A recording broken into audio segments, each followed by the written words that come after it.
Hey friends, welcome to Gardening with Creekside. Today we are going to give you kind of a mid-late July garden tour of the flower beds, kind of immediately surrounding the patio area. We have been here many times already this year, like you have seen me plant these things. So we wanted to give you an update because we are in the throes, the dog days of summer, and it is hot, and I wanted to give you an update on how everything is doing. So we're just gonna have a fun little garden tour here on the back patio. Don't fret, because the two backyard beds, we're going to do a whole separate video on that, on those, like a garden tour of those backyard beds. So that's going to be in another video. That is not going to be today. We're just going to kind of focus on the immediate flower beds surrounding the patio, kind of those full sun flower beds. So remember, this whole patio, this backyard patio is what, 2, 3? We're going on our third fall, I think. Yes. This is our third fall.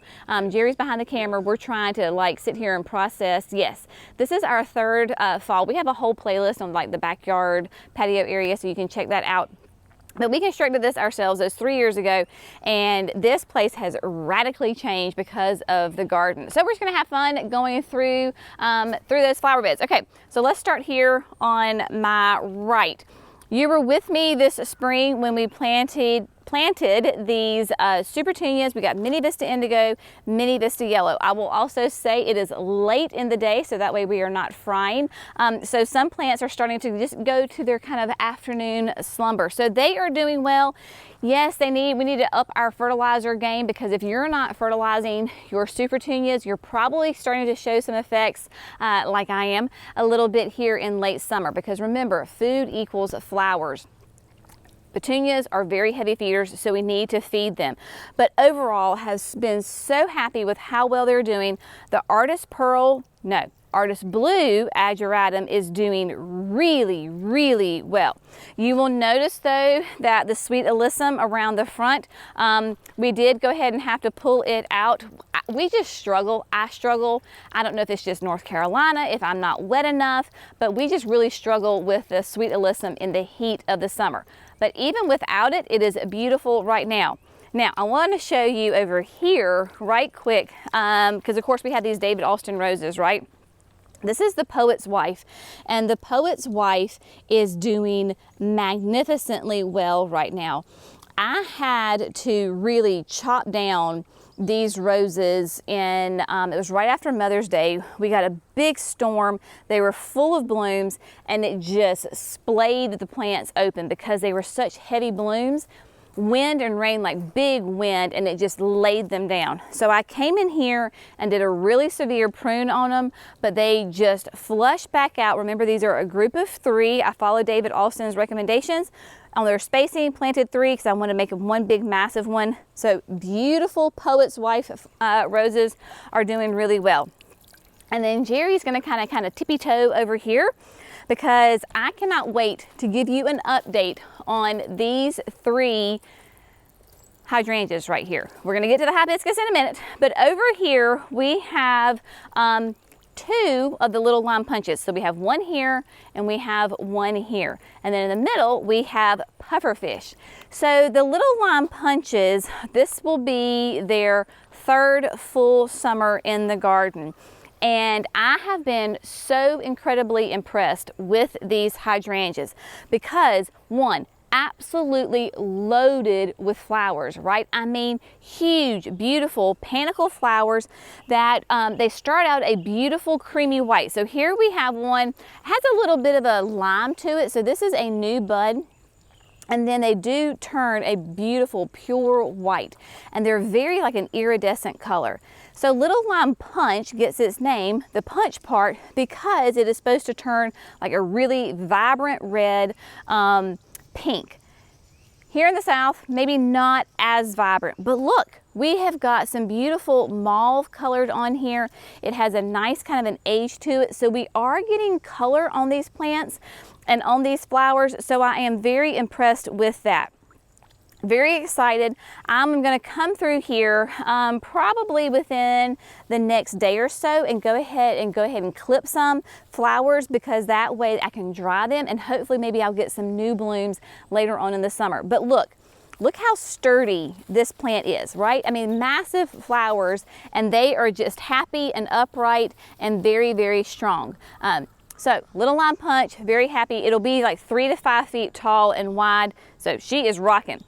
Pufferfish. Pufferfish is new this year, was planted late summer last year. So she has a little bit of catching up to do for the little lime punches, but starting to go ahead and put the little tuft on the end. So remember with your hydrangeas and any of your shrubs really, we say the first year they sleep, so they're just kind of hanging out. The second year they creep, and the third year they leap. So you can see probably the difference, because this too will be a 3 to 5 foot tall and wide, will be the same size as the little lime punches. This gives you an idea of not quite being in the ground for 1 full year. This is their 3rd year. So you see a difference in the structure, how big they are, even though they're 2 totally different hydrangeas.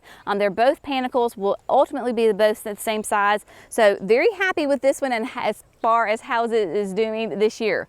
We're trying to get a little rain sprinkles. That's the summertime for you, right? I mean, you get those, I mean, the sun's out and it's raining, y'all. My goodness. Now, look at this.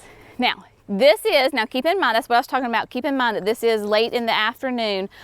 This is the new Lilac Crush hibiscus, and there are 3 of them in here. So your Lilac Crush, right, your hibiscus, they open and close, well, they're like days, right? So they have 1 bloom per day. So this day, I can't even talk, y'all. This bloom lasts for 1 day. There we go, much like a daylily. So this bloom has been open today, and it is just about, it's closing for the day, so it is on its end of its cycle. But a beautiful, and it's interesting because in the morning it's much more of a purple. To me it has like a little bit of a blue hue to it.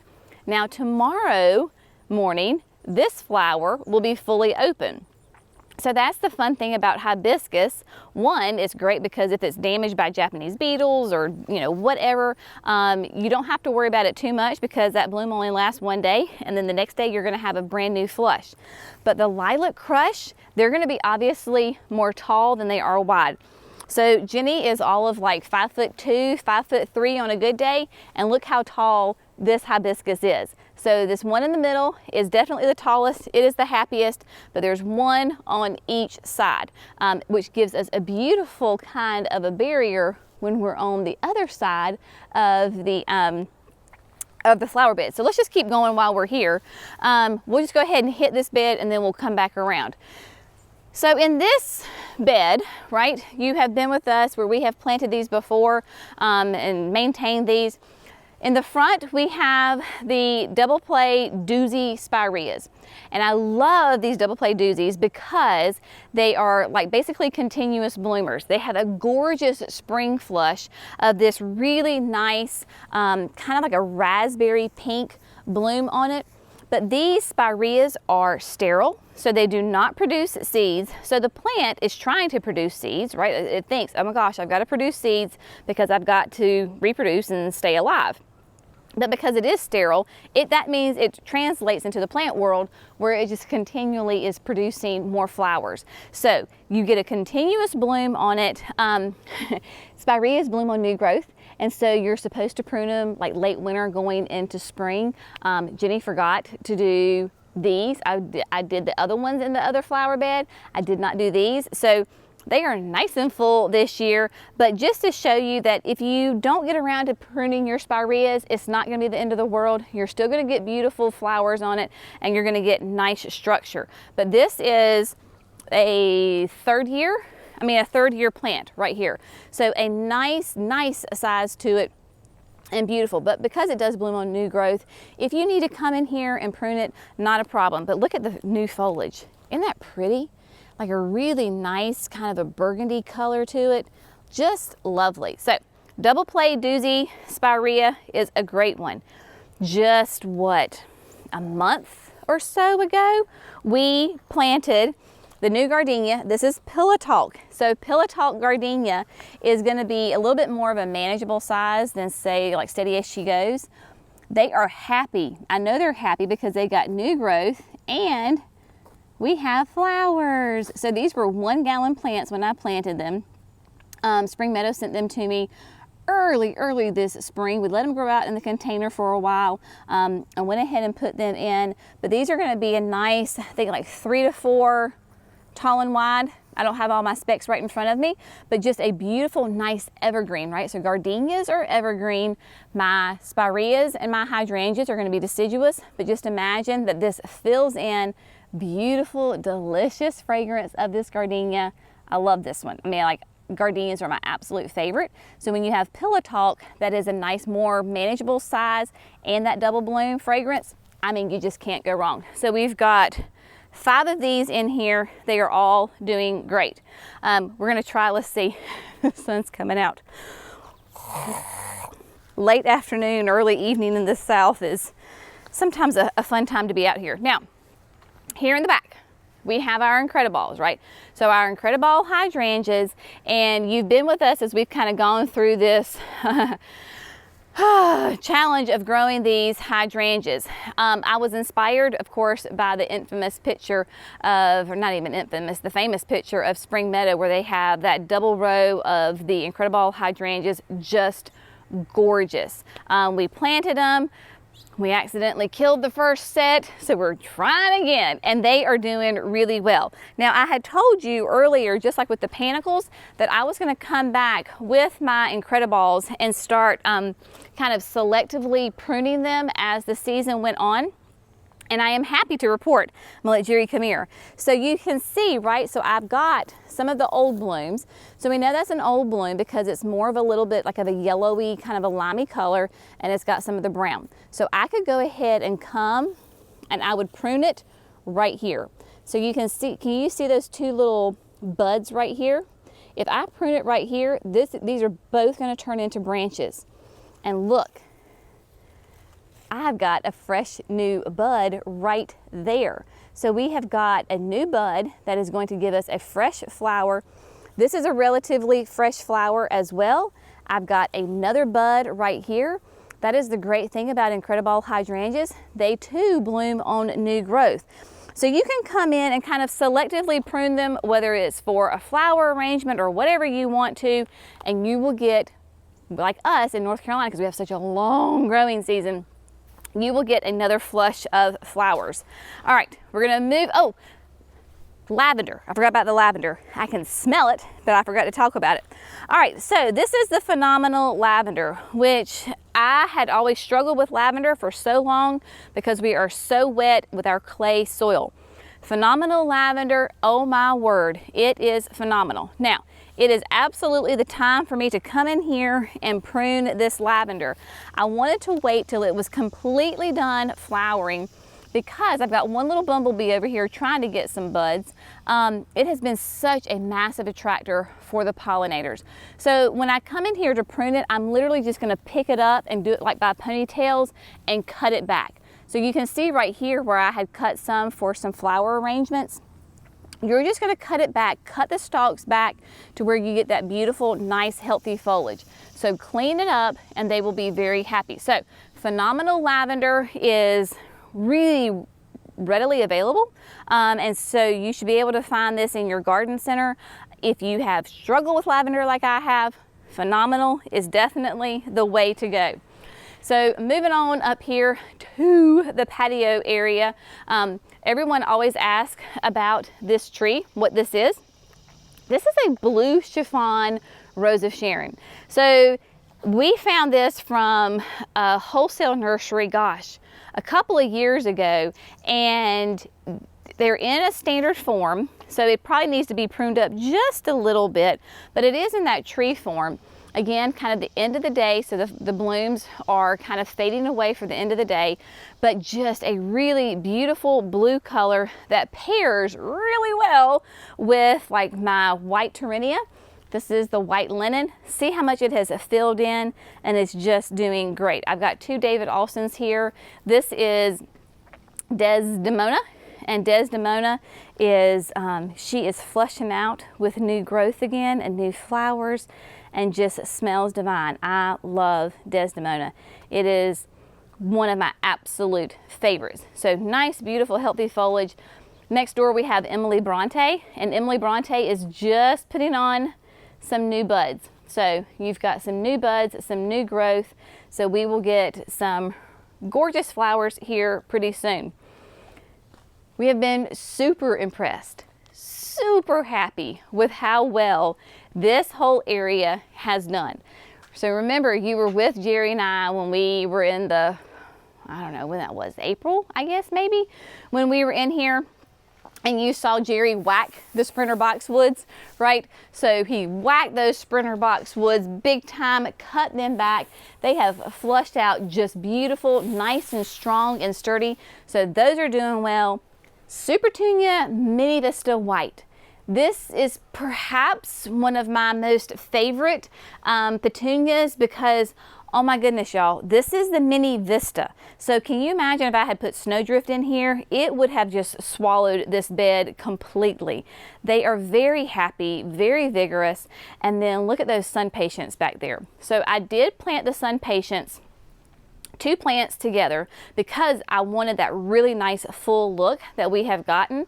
They have done exactly what I wanted them to do. They are getting nice and full. They're filling in between the boxwood and the camellia, and they're just kissing right there at the bottom of the steps, I mean the porch. So they're going to kind of continue to fill in and not get too terribly tall, but nice and strong and sturdy.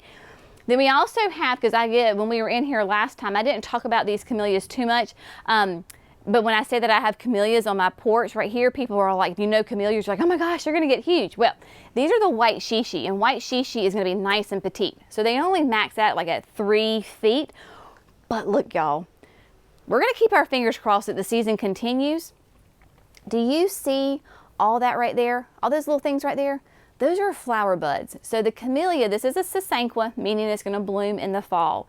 It is covered in flower buds. So camellias, they put their buds on, so especially like sasanquas, and even my japonicas are putting on their buds right now. The key to making sure that they don't drop their buds is keep them with consistent water. So a lot of times people will say, well, I had tons of buds and then they turned brown and they dropped off. What was wrong? It was a lack of water. So make sure your camellias are getting consistent water. Just give them a little drink of water if it doesn't rain, and you will be just fine. Now here in the little corner, we did do more, like we did, I don't know, 4 or 5 right there. And they're doing great. But of course, then keeping on going down the Mini Vista Whites. This is the Scepter, the Isle David Austin Rose. Yes, you will see we've got beautiful flowers right here. We've got some buds. You know, I need to come in here and deadhead it. And then, yes, the Japanese beetles. We are in North Carolina, and yes, we do battle Japanese beetles. There is not an organic as far as like a spray that you can use. So if you want to go the organic method, what you will do is come out with a bucket of soapy water, knock them in that bucket of soapy water every day to get rid of them. You can also use the Fertilome Tree and Shrub Drench. That's what we use. It's a 12-month protectant from anything that chews on the plant. And so we need to come in here and take care of these beetles. It is just a curse of living in gardening in the South. Let's just call it how it is, shall we? All right, coming on over here, we have, of course, the counterpart to the blue rose chiffon. So this is the white chiffon, and white chiffon, Rose of Sharon, in its natural massive state. So this is a shrub. It was a 3-gallon. This is the one that Christine gave to me, and so years ago I call it, it's not a Rose of Sharon, it's a Rose of Christine. I joke, it really is a Rose of Sharon, but it is a beautiful white, and it is a big, beautiful beast. So I do have to keep it more pruned here on the sides so that my rose and my clematis can get the sunlight that it needs, but I am very happy with it letting it grow up, because we get this beautiful, when we're sitting back here, this privacy where you have the forest pansy. This is a red bud, forest pansy red bud back there. Then you've got the Rose of Sharon. Then we've got a beautiful, this is a little quickfire. And so it is just doing fantastic, very happy. But this is another panicle hydrangea, but you can see how nice and open and airy those blooms are that are taking on a gorgeous kind of a rose mauve color. So I am just loving how well this is doing. It is very vigorous. It is very happy right here. And yes, this is supposed to be the, the little one. Not so little for sure. Before we get too far this way, let me give you an update on the grasses. So you were with me just, what, 2 weeks, 3 weeks ago, when I took out the sprinter boxwoods with the campfire marshmallows, and then I planted the skyrocket grass. And I told you, I was like, it is going to start looking fantastic in about 2 weeks.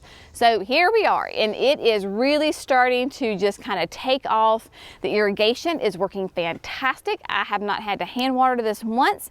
After the irrigation turns on, I see a little bit of water coming out the bottom. That way I know it's getting nice and watered, but just a beautiful, those beautiful plumes that have a little bit of that cream and that pink hue to it. So as the season progresses, as we go into fall, this thing is just going to continue to get bigger and bigger. Absolutely love putting grasses in these urns, but I've learned that really the grass is about all it can handle, because I guarantee you when I take this grass out this late fall, I will be able to lift up the whole grass and you will have a complete root ball in the exact shape of this urn. They are very vigorous root systems. So that's why I planted it by itself and gave it plenty of irrigation. Now, okay. Coming on back over here, let's start on this side. Yin and Yang viburnum. I love these viburnums. They are evergreens. They are for the south. I think they're like for zones 7 to 9. This is one of my favorite shrubs. And it is an evergreen viburnum. So there you go. It is a type of David viburnum. I have one is yin and one is yang. I have no clue which one is which. Basically, you plant them together so that when you have your beautiful little white flowers that they're doing right now, by putting them together, they will cross-pollinate, because I don't know if you can see, there are little tiny pollinators in there. So little beneficial pollinators that are in there. They go from one plant to the next, they cross-pollinate. So these flowers will then turn into little blue berries. Not a blueberry, but a berry that is blue that will give me beautiful interest. You were with me too? We pruned the heck out of these things and they bounce back just lovely. This is the other one right here. And so this whole little area just is gorgeous. I have my Roseanne geranium that is just a very happy plant coming out here, paired in here. This is called lesser catmint. That is the name of it. I think it's the worst name ever for this plant because I love it. You can see it's the white nepeta that the pollinators are just all over. And so I love how the geranium and the nepeta is just all growing together. Very happy. We have Sugar Shack, and Sugar Shack is a button bush that, look, so these were little white flowers, shall you say, and now they're starting to take on their little red bracts. So they're going to have a really fun fall interest to them. Back here in the back, we've got the Ascot Rainbow. Euphorbia is a beautiful, for us, it's pretty much an evergreen plant. You can see it is doing its little flowers up top. It's mostly for the foliage. And then look at that hydrangea. That is a Firelight Tidbit. I had to think there for a second. It is a Firelight Tidbit. Very happy. I mean, and just this whole area is just completely filling in. And then the Edgeworthia. Oh my goodness, y'all. Look at this Edgeworthia. We planted this last year. Mama and I planted it, and it is a very happy plant right here, and it has gotten huge. My mama was like, Jenny, you're gonna have to move that thing. And I was like, we're just gonna let it grow. We'll keep limbing up the forest pansy, but we're gonna let that sucker go. And so it is doing really well. So I'm going to share with you, because I'm all about sharing the messes and successes. I do think this flower bed, because it does have irrigation on it, I think we need to cut back on the irrigation because it seems like it's getting a little too wet. So how do I know that? Well, this is a salvia. This is Diane. It's a perennial salvia, and I have 2 of them in here, and they're getting a little yellow. So if you can see like the leaves on it, a little bit yellow, not quite as floriferous as it should be, and I think it's too wet. And then you can see also I have, is Jerry showing you my, yeah, he's showing you. So that is a, oh shoot, what's the name of this plant? It just went out of my brain. It's a great evergreen. It is a shrub, and it kind of is a carpet, and I'll think of it in a minute, but I've got 2 that are doing great. But this one back here that he was showing you looks awful because they hate to have wet feet. So Jenny's got to crank back the irrigation on that, and it's not like it's going crazy, but anyway. And then I'm going to keep you updated on this one. So this is that same Diane salvia. You can see just how bad that one looks. But look, Tiny Quickfire. So Tiny Quickfire, new panicle hydrangea on the market, new this year, and it is the smallest panicle hydrangea. Like, it's only like 1 foot tall, 2 feet wide maybe, but nice tight little buds on this. So I will keep you updated on how Tiny Quickfire is doing. I have 3 of them in this bed, and so far they are all doing great and are loving life. So yeah, the sun is coming.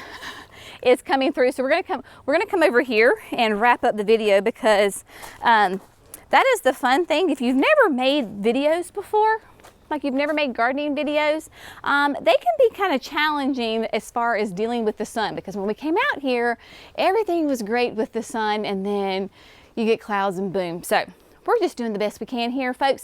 It's just a fun tour through the garden as friends walking through in North Carolina in the, end of July, and we're just going to sweat together and have fun. So I hope you have enjoyed this, giving you an update on how everything is doing back here. We have been really happy. Of course, we've had our struggles, and different things have done well. You've had struggles on certain things, but that is gardening, right? You have messes and successes, and we just roll with the punches, and we learn what's worked this year, tweak what didn't work for next year, and we just move on.